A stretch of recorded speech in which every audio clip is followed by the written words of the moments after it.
मुझे किसी ने बताया ही नहीं। वो आपने सुबह नाश्ता नहीं था किया तो मैंने सोचा आपको नाश्ता दे आऊं। नाश्ता तो डॉक्टर साहब ने कर लिया है। नहीं नहीं नहीं नहीं नहीं, नहीं। मैंने नाश्ता नहीं किया। वो तो मैंने किया था। लो मैं ਜਦੋਂ ਆਇਆ ਸਾਂ ਤੁਸੀਂ ਇੱਥੇ ਦੋਨੇ बैठ के नाश्ता जे कर रहे सो। करने लगे थे नाश्ता, एने आके खो लिया सी ए समुद्री बला ने। काशिफ घर तो आपको कहते हैं कि हमारे साथ नाश्ता करो तो आप कहते हैं नहीं मुझे देर हो रही है। ओहो, यहाँ मरीज होते हैं ना, जल्दी जल्दी आता हूँ, उनको देखना होता है। मैं इंसानियत की खिदमत कर रहा हूँ।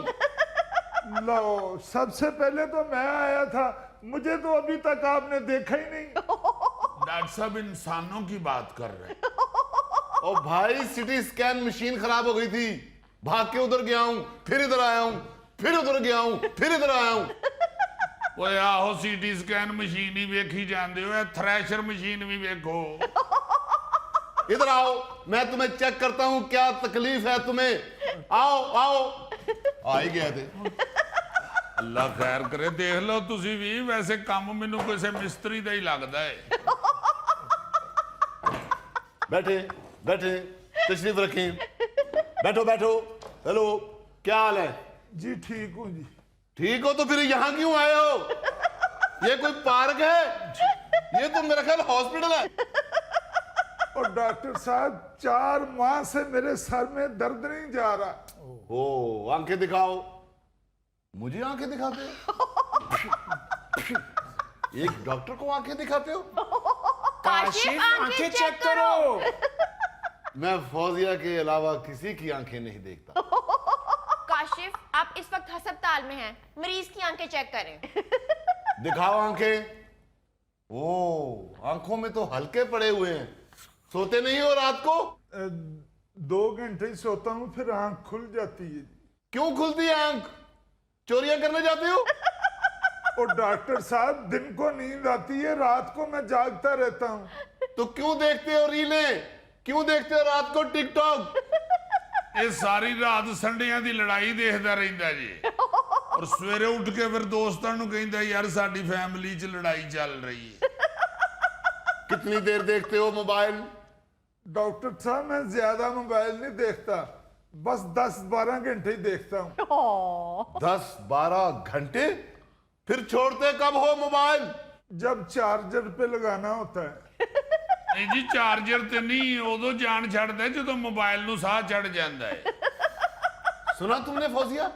सुन रही हो तुम? ये मर्द हजरात कितनी कितनी देर फोन इस्तेमाल करते हैं। तुम हर वक्त मेरा फोन चेक करती रहती हो। काशिफ मरीज देखें, ये बातें घर जाके करेंगे। ओके। लो जी, आज डॉक्टर साहब नू घर जाके बड़ी कुट पैनी जी। तुम्हें मैं लिख के दे रहा हूं, ये पकड़ो और जाके दवाई लो और खाओ। मेरे को भी लिखा लो, तुहानू अज कुट पवे ही पवे। ये पकड़ो, बाहर से दवाई लो और जाके खाओ। अच्छा उठ पेगा, उठ पेगा। अगे भी मेरे सामने उठे सी। वाह रे वाह। आहा, ना मुरादा राती सौंविया कर ते दिने काम करया कर। पिंडा तेरा हाथियां वाला है, जिंदगी तू उल्लुआं वाली गुजारन दी। आप काम करें अपना, खड़ी मुंह क्या देख रही हैं? फौजिया, आखिर लोग हमारा चेहरा ही तो देखते हैं। लोग नहीं देखते, सिर्फ मैं देखती हूँ। उसके लिए तो मैं आपको कई दफा थैंक यू कह चुका हूँ। इधर थैंक यू नहीं बनता डॉक्टर साहब, शाबाश बनता है। क्या खड़ी होके हंस रही हैं आप? चाय मंगवाएं बेगम साहबा के लिए? जी जी बेहतर, जी जी मैं। जल्दी, हरी अप, क्विक। चलें आप दिखाएं डॉक्टर साहब को। जी बड़ी मेहरबानी बीबी जी, भैन जी, तुहाडी वजह तो मेरी भी वारी आ गई जे, वरना डॉक्टर साहब किथे गरीबां नूं वेंदे जे। बैठो बैठो, फाइल इंज संभाल के रखना तू जिवें तेरे प्लाट दा रफड़े। क्या प्रॉब्लम है आपको? डॉक्टर साहब बड़ी अजीब हालत हुई है जी। कदी प्यास लगती है, कदी नहीं लगती। कदी भुख लगती है, कदी नहीं लगती। कदी गर्मी लगती है, कदी नहीं लगती। प्यास कब लगती है? जदों पानी नहीं पीता हुंदा जी। और प्यास कब नहीं लगती? ਜਦੋਂ ਪਾਣੀ ਪੀ ਲੈਣਾ ਜੀ।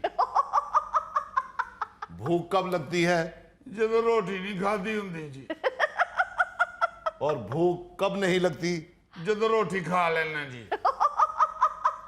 ਉਹ ਆਪਣੀ ਬਿਮਾਰੀ ਦੱਸ, ਤੂੰ ਆਪਣੇ ਖਾਣ ਪੀਣ ਦਾ ਸ਼ਡਿਊਲ ਦੱਸਣੇ। ਉਹ ਜੀ ਹੁਣ ਜੋ ਤਕਲੀਫ ਹੈ ਉਹ ਹੀ ਦੱਸਣੀ ਹੈ। तकलीफ है। गर्मी कब लगती है? ਗਰਮੀ ਜਦੋਂ ਮੈਂ ਘਰ ਹੁੰਨਾ ਜੀ ਤੇ ਬਹੁਤ ਗਰਮੀ ਲੱਗਦੀ। और गर्मी कब नहीं लगती? ਆ ਜਦੋਂ ਹਸਪਤਾਲ ਆ ਜਾਣਾ ਤੇ ਗਰਮੀ ਨਹੀਂ ਲੱਗਦੀ ਜੀ। तुम्हारे घर में एसी लगा है? ਨਹੀਂ ਜੀ। तो एसी नहीं लगा, उसे तो गर्मी लगनी होते। तुम्हारे जैसे मरीज जो होते हैं ना, वो पर्ची बनवाकर इधर हॉस्पिटल में एसी का ही मजा लेने आते हैं। काशिफ लड़ क्यों रहे हो? इस बेचारे को किसी साइकेट्रिस्ट को दिखा दो। ਇਹ ਦੇਖੋ ਨਾ ਜ਼ਰਾ ਉਹ ਗੱਲ ਸਮਝ ਗਏ ਨੇ। ਤੁਸੀਂ ਇਹਨਾਂ ਨੂੰ ਘਰ ਹੀ ਰਹਿਣ ਦਿਆ ਕਰੋ, ਤੁਸੀਂ ਮਰੀਜ਼ ਵੇਖਣ ਆਇਆ ਕਰੋ। फौजिया, तुम्हें नहीं पता, इसे मैं मजीद देखता रहा ना तो मुझे खुद किसी साइकेट्रिस्ट को दिखाना पड़ेगा। ਓਏ ਤੁਹਾਨੂੰ ਕਹਿ ਦਿੱਤਾ ਨਹੀਂ तुम्हें नहीं पता। ਓਏ ਹੋਏ ਹੋਏ ਅਸੀਂ ਤੇ ਸੁਣ ਹੀ ਨਹੀਂ ਸਕਦੇ। ਓਏ ਹੋਏ वो चल उठो, तो मेरे डायलॉग ना बोल। मैं भी खाम खा सुन ही नहीं सकते। चलो चलो चलो निकलो यहाँ से। हद हो गई है ईमान नाल, इत्थे ते जुल्म दी इंतहा ही हो गई है। ओ बाहर जाओ, बाहर। इस तरह ना करो, कई सालों तो मेरा ਇਹੋ ਹੀ ਬੈੱਡ ਹੈ, ਮੈਂ ਕਿੱਥੇ ਜਾਣਾ ਜੇ ਘਰ। ओ मेरे अमाल का देख रही है इसकी हरकतें? ओहो, कोई बात नहीं, बेचारा ऊंचा सुनता होगा। डॉक्टर साहब एसी जरा तेज कर दियो ते लाइटां बंद कर दियो। यही करता है ये तो कई दफा सुबह सुबह उठ के मुझे कहता है कि बाथरूम में तौलिया और साबुन रख दिए। ओ फड़ लो मैनू। ओ हरे की होण डया मैनू। ओ मेरे मालका। ओए होए होए होए। डॉक्टर साहब मैं नहीं जे बचना। वो जे तू बचना ही नहीं तो फिर मेरा नहीं टाइम जाया करना आगे। डॉक्टर साहब ਜਿਹੜੀ ਤੁਸੀਂ ਦਵਾਈ ਮੈਨੂੰ ਦਿੱਤੀ ਸੀ ਉਹ ਮੈਂ ਖਾਧੀ ਏ, ਉਹਦੇ ਨਾਲ ਮੇਰੇ ਜਿਸਮ 'ਚ ਚੰਗਾਰੀਆਂ ਨਿਕਲਣ ਲੱਗ ਪਈਆਂ ਨੇ। ਮੈਨੂੰ ਇੰਜ ਲੱਗਦਾ ਹੈ ਮੈਨੂੰ ਜਿਵੇਂ ਕਿਸੇ ਨੇ ਤੰਦੂਰ 'ਚ ਸੁੱਟ ਦਿੱਤਾ ਹੈ। ਤੰਦੂਰ 'ਚ ਸੁੱਟ ਦਿੱਤਾ ਤੇ ਡਾਕਟਰ ਸਾਹਿਬ ਕੋ ਕੀ ਲੈਣ ਆਇਆ? ਉਹ ਸੀਖਾਂ ਫੜ ਕੇ ਬੈਠੇ ਨੇ। ਉਹ ਭਾਈ ਜੀ ਡਾਕਟਰ ਸਾਹਿਬ ਦੀ ਦਵਾਈ ਖਾਧੀ ਹੈ ਤੇ ਤਾਂ ਇੰਜ ਹੋਣ ਡਿਆ ਏ। ਓਏ ਹੋਏ ਹੋਏ, ਤੇ ਫਿਰ ਲੱਗਦਾ ਡਾਕਟਰ ਸਾਹਿਬ ਦੀ ਕੋਈ ਦਵਾਈ ਰਿਐਕਸ਼ਨ ਕਰ ਗਈ ਹੈ। ਹਾਏ धीमे खामोश रहो, मरीज चेक करने दो। काशिफ जल्दी करो, खाना ठंडा हो रहा है। ਹੁਣ ਕਿੱਥੇ ਜਲਦੀ ਜੀ, ਗਲਤ ਦਵਾਈ ਦੇ ਬੈਠੇ ਨੇ, ਹੁਣ ਤੇ ਕੇਸ ਹੋ ਜਾਣਾ ਹੈ। धीमे उठो और अपने घर दफा हो जाओ। ਉਹ ਜੀ ਤੁਸੀਂ ਮਰੀਜ਼ ਵੇਖ ਲਓ, ਫਿਰ ਰੋਟੀ ਖਾ ਕੇ ਜਾਣੇ ਆ। काशिफ ये तो वाकई नफसियाती मरीज है। ये एक नहीं, यहाँ आने वाला हर दूसरा बंदा नफसियाती मरीज है। इन लोगों को भुगत के जाता हूं मैं घर, और तुम हर दूसरी बात पे कहती हो काशिफ कहीं तुम पागल तो नहीं हो गए? ਲੋ ਜੀ ਇਸ ਤੁਹਾਡੀ ਸਾਰੀ ਗੁਫ਼ਤਗੂ ਚੋਂ ਆਖਰੀ ਗੱਲ ਬਿਲਕੁਲ ਠੀਕ ਜੇ। भाई मुझे लगता है तुम्हें ज्यादा प्रॉब्लम है, तुम डॉक्टर को दिखाओ। ਜੀ ਆਪ ओ मेरा मतलब है प्रोफेसर को दिखाओ। ਉਹ ਤੇ ਪਹਿਲੇ ਦੱਸੋ ਨਾ ਕਿੱਥੇ ਬੈਠਦੇ ਨੇ ਪ੍ਰੋਫੈਸਰ ਸਾਹਿਬ? ਹਾਇਓ ਮੈਂ ਮਰ ਗਿਆ। ਉਹ ਮੇਰੇ ਮਾਲਕਾ। Kashif, I am so sorry. आप यहाँ इतनी स्ट्रेंज सिचुएशन फेस करके घर आते हैं। ਉਹ ਭਾਈ ਇਹ ਰੋਮਾਂਟਿਕ ਗੱਲਾਂ ਘਰ ਜਾ ਕੇ ਕਰਨਾ, ਇੱਥੇ ਤੇ ਬੱਤੀ ਬੁਝਾ ਦਿਓ।